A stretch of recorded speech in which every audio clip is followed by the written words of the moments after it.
The quiet O&E, the gleaming halls of the Galactic Unity Academy, buzzed with activity as students from across the known universe navigated between classes. Curved ceilings arched overhead, designed to accommodate species of all heights and physiologies.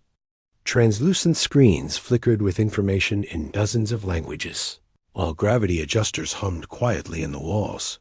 Among them walked Yara Chun, a human girl with dark eyes that seemed to take in everything while revealing nothing. Her movements were economical, no wasted energy, no unnecessary gestures. The other students towered over her. Some had additional limbs, bioluminescent skin, or exoskeletons that clicked against the polished floors. "There goes the Earthling." "Again," whispered Krex, a Vespedian with iridescent compound eyes. His mandibles clicked in what passed for laughter among his kind. So fragile-looking. How did she even qualify? "Earth is classified as a death world," replied Zirtala, her tentacles undulating as she spoke. The meridian skin shifted through, blues and purples, though I fail to see how. She barely registers on the biometric scanners. Commander Lorith, a battle-scarred Tauran with silver skin that had seen a century of conflict, paused as he overheard their conversation. "Underestimation is the greatest weakness in combat," he rumbled, causing the students to straighten immediately. "Remember that in tomorrow's exhibition." The annual combat exhibition was meant to showcase the natural abilities of each species, represented at the Academy. It was both celebration and assessment a chance for instructors to evaluate first-year cadets while fostering understanding between vastly different cultures. In her quarters that evening, Yara sat cross-legged on the floor. The environmental controls were set to Earth standard, but she'd adjusted them slightly cooler, less oxygen-rich. Her roommate, Alara from Proxima Centauri b, found it uncomfortable and rarely spent time there. Yara's eyes were closed, her breathing measured. On her forearm, a thin scar ran from wrist to elbow, a reminder of life before the Academy.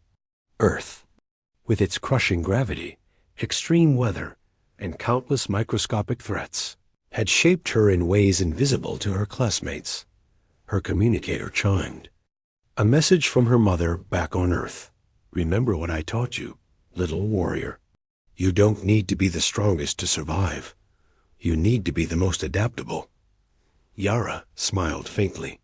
Tomorrow, the Academy would see what an Earthling could do, not with flashy displays of strength or aggression, but with something they might not recognize as power at all. As she prepared for sleep, the station's alerts chimed softly, announcing a minor fluctuation in the shielding around the habitat.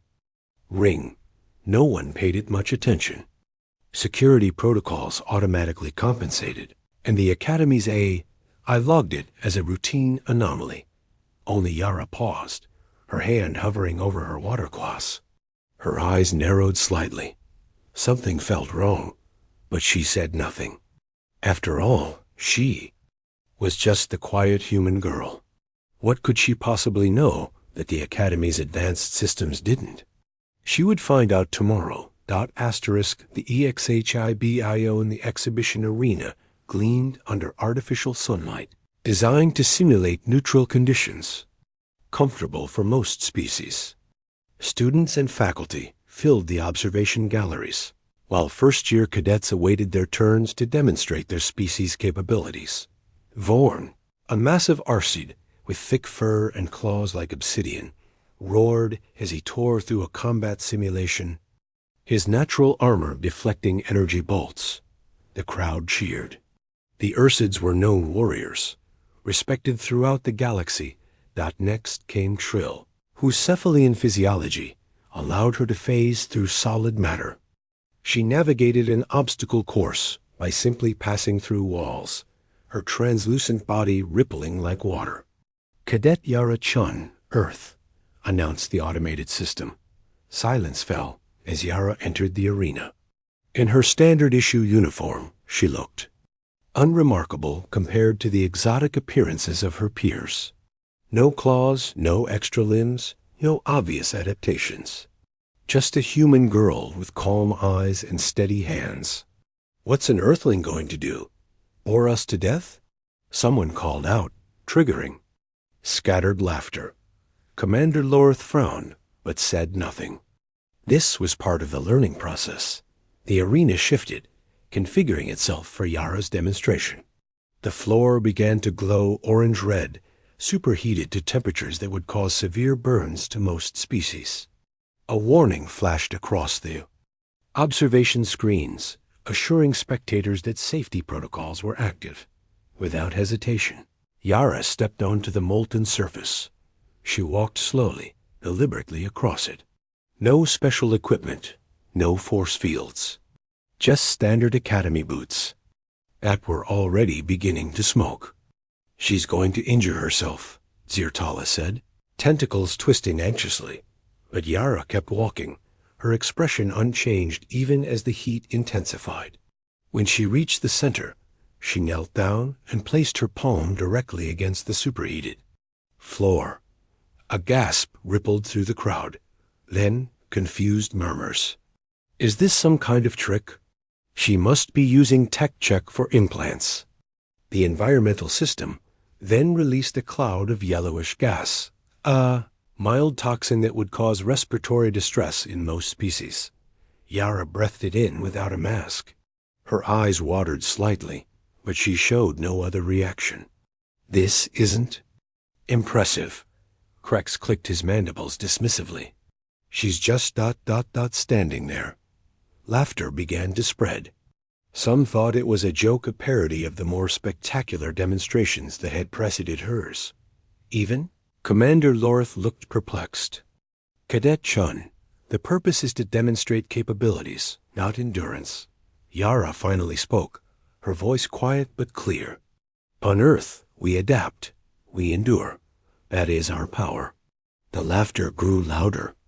To many, it seemed pathetic compared to the Ursids. Raw strength or the Cephalian's phase shifting dot as Yara left the arena, the mocking continued. Only a few noticed that her boots, despite the extreme heat, hadn't completely melted. Fewer still realized that the mild toxin would have killed most species within minutes of exposure. And no one, not even Commander Lorth, noticed her eyes. Flicked toward the Habitat Ring's shield generators as a second anomaly occurred, this one lasting a fraction of a second longer than the first. Asterisk. The BRES alarms screened through the Academy 3 hours after the exhibition ended. Red emergency. Lights pulsed in every corridor. The AI's voice, normally calm and measured, held an edge of urgency. Security breach in Sector 7. Unknown entity detected. All students report to designated safety zones. This is not a drill. Yara was in the hydroponics lab when the alarms began. Around her, plants from 100 worlds grew in carefully maintained environments. She didn't run. Instead, she closed her eyes briefly, listening to the subtle harmonics in the alarm pattern. Sector 7, the shield generators. The other. Students rushed for the exits, pushing and shoving in their panic. Alara grabbed Yara's arm. Come on, we need to get to the central hub. Yara shook her head. That's not the safest place now. The safety protocols won't help if the shields fail completely, Yara said, already moving in the opposite direction. Something's been testing them for weaknesses. Now it's found one. As if confirming her words, the lights flickered and died. Emergency backups kicked in, bathing everything in dim blue. A distant rumble shook the station, followed by the hiss of atmospheric stabilizers working overtime. How do you know this?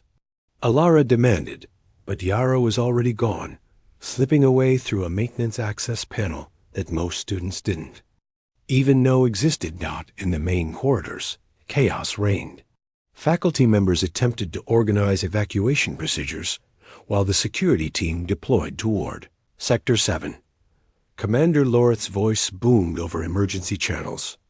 Unknown hostiles have breached the outer hull. Appear insectoid, heavily armored. conventional weapons showing minimal effect.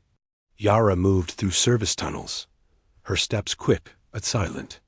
Earth's gravity, 1.5 times stronger than the Academy's standard setting, had given her muscles a density and efficiency that translated to speed in the lighter environment. When she reached Sector 7, she found destruction. The corridor leading to the shield generators was ablaze, the air thick with acrid smoke. 2 security officers lay motionless nearby. Through the flames, she could see them Krivax hunters, vicious predators from the radiation-blasted outer planets with exoskeletons that could withstand vacuum and natural weaponry that could pierce titanium. They were supposed to be contained in their home system by an interstellar quarantine. Someone had brought them here deliberately. It didn't hesitate. She stepped into the smoke-filled corridor, where the temperature had already risen to levels that would cause respiratory failure in most species. Earth's varied climates, from scorching deserts to Arctic wastes, had prepared her lungs for extremes. As she moved through the flames, one of the Krivax turned, its compound eyes reflecting the fire in hundreds of facets. It shrieked a challenge. Barbed limbs raised. Behind her, a voice shouted in disbelief. "Chun! Get back!" "You can't." It was Krex, part of the emergency response team. He watched in horror as the human girl walked straight toward the creature that had already killed 2 trained security officers. The Krivax lunged. What happened next would change how everyone at the Academy viewed humans forever. DEHW. Krivax struck with lightning speed, its barbed limbs slashing toward Yara's throat. To the watching Krex, it seemed impossible that the human could survive such an attack. But Yara moved with a precision that seemed almost prescient. She shifted just enough for the barb to miss her carotid artery by millimeters, accepting a shallow cut along her shoulder instead. In the same motion, she gripped the creature's limb and used its own momentum to slam it against the wall. Impact would have incapacitated most beings. The Krivax merely chittered in rage. "Chun, use this." Krex tossed her a pulse weapon. Yara ignored it. Instead, she retrieved a small canister from her pocket standard-issue fire suppression fluid. As the Krivax lunged again, she sprayed the liquid directly into its breathing apparatus. The creature convulsed violently, then collapsed. "How did you?" Krex began. "Krivax evolved in a methane-rich environment," Yara explained, already moving. Toward the shield generators, where 2 more hunters were attempting to disable the Academy's defenses. Oxygen is toxic to them in concentrated doses. The smoke grew thicker as they approached the main control room. The remaining Krivax had set deliberate fires to create an environment hostile to most Academy species. Krex began to cough, his compound eyes watering. "Fall back," Yara ordered. "Get Commander Lorith. Tell him they're trying to disable the quarantine beacons. You can't face them alone." Yara's eyes reflected the flames, calm amid chaos. "I'm not alone. I have 4 billion years of evolutionary advantage." Before Krex could respond, the environmental systems failed completely. Toxic smoke filled the corridor as the temperature soared. The Vespedian had no choice but to retreat, his exoskeleton already beginning to crack from the heat. Through streaming eyes, he saw Yara disappear into the inferno. Within minutes, Commander Lorith arrived with a fully equipped security team, all wearing environmental suits. They found Krex still staring down the corridor. "Report, Cadet. Where is Chun?" Krex could only point. "She went in?" "Without protection." "Commander," the human she knew things about the Krivax. She understood what was happening before anyone else. Lorith's expression darkened. Earth has faced 17 attempted invasions in the past century alone, more than any other world in the Alliance. They've encountered Krivax before. The security team advanced cautiously, weapons ready. The fire still raged, But the smoke was beginning to clear as emergency systems finally engaged. What they found in the control room defied explanation. Yara stood amid the bodies of the remaining Krivax hunters. The shield controls were damaged, but operational. Blood trickled from several wounds on her arms and face, but she worked calmly to stabilize the system. She looked up as they entered, her eyes clear despite the toxic atmosphere. "The quarantine beacons are secure," she reported. But this was coordinated. Someone inside the academy helped them. Commander Lorth stared at her, then at the fallen Krivax. Elite hunters, feared throughout explored space, neutralized by a single human cadet. "How are you even conscious in this environment?" he demanded. Yara's smile was grim. "I come from Earth, Commander. We call it home. Others call it a death world. Today, you understand why." Asterisk Quiet Estiorintita Academy's Grand Hall, normally reserved for graduation ceremonies, was filled to capacity 3 days after what was now being called the Krivax incident. Students and faculty from every species gathered in solemn assembly. Yara sat in the front row. Her injuries treated, but still visible, she had refused dermal regeneration, allowing the wounds to heal naturally. Earth custom, she'd explained. To the medical staff, who found the practice barbaric yet fascinating. Commander Lorth stood at the podium, his silver skin reflecting the ceremonial lights. "The attack on our academy was unprecedented," he began. "We now know it was meant to.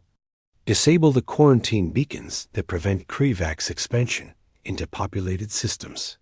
Had they succeeded, billions across 12 worlds would have been at risk." Murmurs spread through the crowd. Most students had been evacuated to safety zones during the attack and were only now learning the full extent of the danger. The individual responsible for smuggling Krivax embryos onto the station has been identified and remanded to Alliance custody. Lorith continued. "But today, we recognize the cadet whose actions prevented catastrophe." Yara rose and walked to the podium. She looked even smaller next to the towering Tauran commander, yet something had changed in how everyone perceived her. The whispers that followed were no longer mocking, but filled with newfound respect. "Cadet Chun demonstrated the true meaning of strength," Lorith said. "Not through aggression or spectacular abilities, but through knowledge, adaptation, and unflinching courage." He turned to address the assembly directly. "We gather at this academy to learn from one another. Today, I hope we all learn that power wears many faces, that quiet endurance can be more formidable than any show of force." Zirtalis' tentacles rippled in the meridian gesture of profound respect. Krex stood straighter, his compound eyes fixed on Yara. Even Vorn, the massive Ursid, inclined his head in acknowledgement. When Yara finally spoke, her voice remained soft, yet now everyone strained to hear. "On Earth, we have a saying, 'Still waters run deep.' My world has shaped humans not to be the strongest or fastest, but to be tenacious, to endure, to adapt. We survive because we must." She looked around at her fellow cadets, meeting their eyes. "One by one, each of us carries the legacy of our homeworlds. The Ursid's strength, the Cephalian's phase shifting, the Vespedian's hive mind all are remarkable adaptations. But remember that abilities you cannot see may be the most powerful of all." Later, in the now-repaired hydroponics lab, Yara tended to plants from Earth-simple green things that many found unremarkable compared to the bioluminescent flora from Meridia or the carnivorous vines of Ursid Prime. Ilara found her there, hesitating before approaching. "I didn't understand before," she said. "During your exhibition, I thought you were showing weakness." Yara gently touched a small oak sapling. "This tree comes from a species that has survived on Earth for millions of years. It doesn't have defenses like poison or thorns, but it can weather storms that would destroy more aggressive species. It bends without breaking. She looked up at her roommate. That's the lesson of Earth. True strength isn't always visible. Sometimes it's the power to endure when others cannot. Outside the viewport, stars gleamed against the void. Somewhere among them was Earth beautiful, terrible, challenging a world that had forged humanity through adversity into something that the galaxy was only beginning to understand. A death world, yes, but also a world of quiet, indomitable life. Asterisk, asterisk.